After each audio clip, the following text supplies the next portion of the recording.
Hi, welcome to Think Tank Tuesday. I'm Allie Shifka. I'm the art director here at Potrats. And I'm Haley. I'm a graphic designer here at Potrats. Today we're going to talk about 3 things that make a good logo. As designers, we see a lot of terrible logos. Yeah. We're not going to name names. I think you know who you are. It happens, and this Think Tank Tuesday is all about what you can notice that makes a good logo. Now, the first thing that makes a good logo kind of ties into the big problems with a lot of logos, especially if you're trying to do it on your own and not working with a designer who is trained to do it, which is you have to have a logo that's simple. You can't think of a logo as an ad. You can't think of it as having like your entire business story in a logo. You want the logo to get information across in a quick way. There's a funny analogy where a busy logo is a lot like a guy at a party telling you a long story and won't get to the point. Yeah. And a logo, you have to think of it in an abstract way. It's supposed to trigger a memory so that when you see it, you know what they're talking about.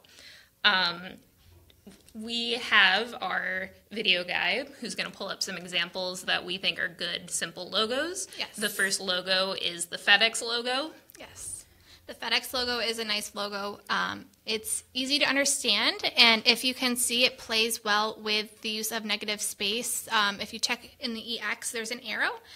What I really like about that is FedEx is about delivering packages and moving forward, and the arrow is pointing forward, and it conveys that message pretty well. I don't think that you can really talk about logos without bringing up the FedEx logo. And it's simple. You don't see like underneath there's like we were established in 1893 and we'll get the best deal. And don't worry because we have a 24-hour promise. That's all great. That can go in your ads. Your logo needs to just be a mark, an icon. As memorable as when you see that bat symbol, you know it's Batman. You don't need a little slogan saying, this is Batman, his parents died, and now he fights crime. Right. Another logo that does this is Coca-Cola. And one of the reasons we're talking about this is because when we say simple, we don't mean that it always has to be like FedEx where it's in clean lines. There's more curvy lines in the Coca-Cola logo. It can be decorative. It can be, fun, but it's still simple. It's Coca-Cola. It's straightforward. It gets a message across. This has been around, and so has FedEx, for a long time. So when we see these logos, we know what they are and what they mean. But if it's for a startup company or a smaller company, having a busy logo with a lot of stuff in it can be distracting, and you don't know what that looks like. And this also goes into our second tip, I feel like, with these more simple logos. Yeah, you want it to be scalable. Yeah. A logo has to work. It's nice if I can have this huge poster and it's got the logo big. When are you ever going to do that? You need a logo that works when it's huge and when it's teeny tiny. Yeah. Especially now, like everything is mobile. Everything needs to fit on those tiny mobile ads. Business cards, ads, billboards. It has to be scalable. And we have another example. We've pulled up the UPS logo, which is another sort of icon of graphic design. And you'll see it's really big and it's really little. And you still know what it is when it's small. Yeah. Even though I have not the best eyesight, but you can still, get the point that that's UPS. Yeah. And now imagine that tiny logo if someone wanted to put in like a whole bunch of information too. It wouldn't work, and you have to pull back. You have to cut, you have to purge, right? You have to destroy. And it does take a while for us to recognize what these logos are. I was talking with Allie about this earlier today. For example, the Nike logo, it's just the swoosh. We don't have that as a sample to view, but we can all visualize what this logo is because of all of the marketing that it's been doing. And it takes a while for us to recognize a symbol and a logo, so that's kind of like a misconception, I think, when people are going into a new logo. And sometimes it is good to have words, like Coca-Cola has the word. Yeah. But when you're a more established company, you can start taking the words away and then just use the icon like the Nike symbol. Kind of the good go-to format for a logo is like what we have for Think Tank. You have the Think Tank icon, but it's accompanied by the text. Yeah. And that also goes into when you're making a logo, have 2 different versions, because sometimes you'll be able to have it vertical like this, sometimes you'll have an ad that's this size and you need it to work that way. So maybe that's this and then this is brought up. Maybe it's just that. Maybe it's just that. Yeah. If you're working with a graphic designer who knows what they're doing, they'll give you all the guidelines, all the ways that you're allowed to use it, all the way you're not allowed to use it. Right. Also, with this notion of scalability, a logo should be done in Adobe Illustrator, which is kind of like the better sister of Photoshop. A lot of times we sometimes get logos that are in Photoshop or there's no file at all, and we end up recreating them, which is great because we end up making them in Illustrator, the vector file, which can be scalable, as Ali said. You can do a usable logo in Photoshop because there are certain effects that are just better in Photoshop. Yeah. It can be done. I would recommend that more for your flashy sales event or like kind of one-off logos. For your logo that's going to be your brand with everything, I would definitely recommend Vector, Illustrator. If your designer is designing in Microsoft Word, you need to obviously pay them if they've already spent hours on it because they already, that was labor and you have to pay people for labor. But maybe like, you know what, we'd like to go in a different direction and go and run in a different direction. You pay what you get for. Yeah. Our third trait of a good logo is that they're iconic. Yes. One of our first iconic logos is the I Love New York logo. This was created by Milton Glasser, and it was supposed to actually be a short campaign created in 1975. Fun fact of the day. And it's still used today on a bunch of t-shirts and memorabilia. And cups and buttons. Everyone knows it. Everyone loves it. Yep. It has staying power. Yeah.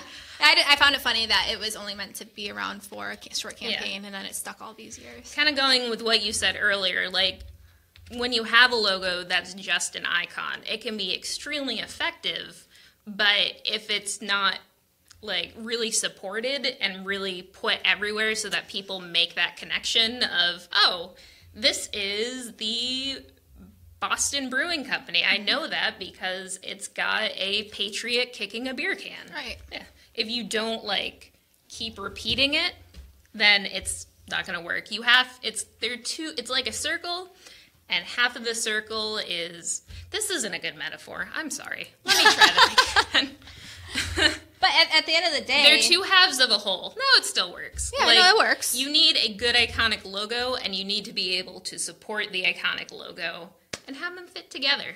Right. You can't have one without the other. I mean, you can, but then you're a failure. I keep going back to the other points. I think it's cool because all of the logos that we're showing exhibit all of the different tips that we're recommending here. Like, I Love New York is scalable. Yeah. And simple. And FedEx is simple and scalable and iconic. Like, everybody knows. Yeah, that feeds into our last logo, which is the AT&T logo. Yeah. This is the newest version of the AT&T logo that was designed in 2016. If you go through and look at the evolution of the AT&T logo, you'll see that it's stayed pretty close to this as different trends come and go. Like before this, they had a couple more little effects in the circle to make it more three-dimensional. Which was nice. I really liked it. But I like this one too. As we've come back to a flat design, it's more flat. But can I just put in a side point here? I noticed that Verizon, they just updated their logo, Michael Barut. He just did their logo, and it's more simple, flat design compared to the old fade that it used to have. I think that's really cool. Michael Beirut is an excellent logo designer. If you want to look at like masters of the craft of logo, Paul Rand, Saul Bass, Michael Beirut. Yeah. Those are three to look at. Massimo Vignelli did the American Airlines logo, which I was going to include, and then I discovered that they had changed it. I don't like it. It's not bad.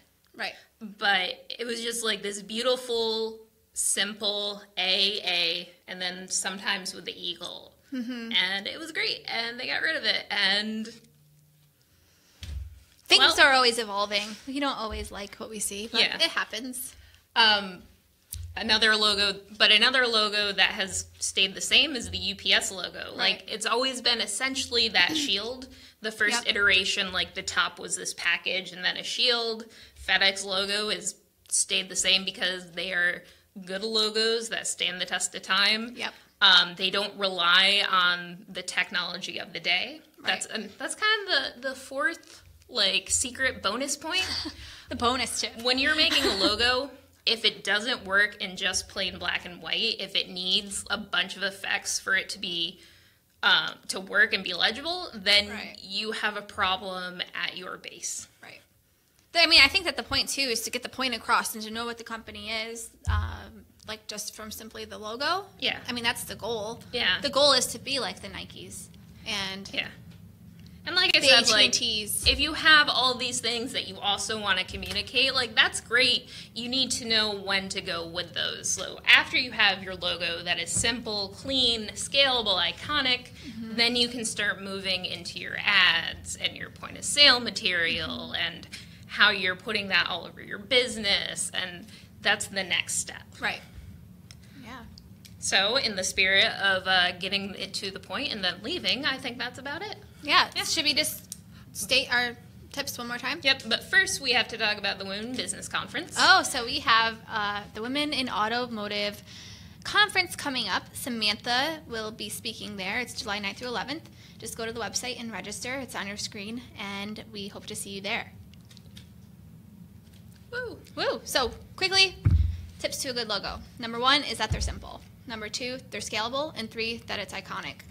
I hope that you guys learned something today, and you know what to look for in your future logos. Yep, and if you want a really good logo, Potrats can hook you Yeah. up. Yeah.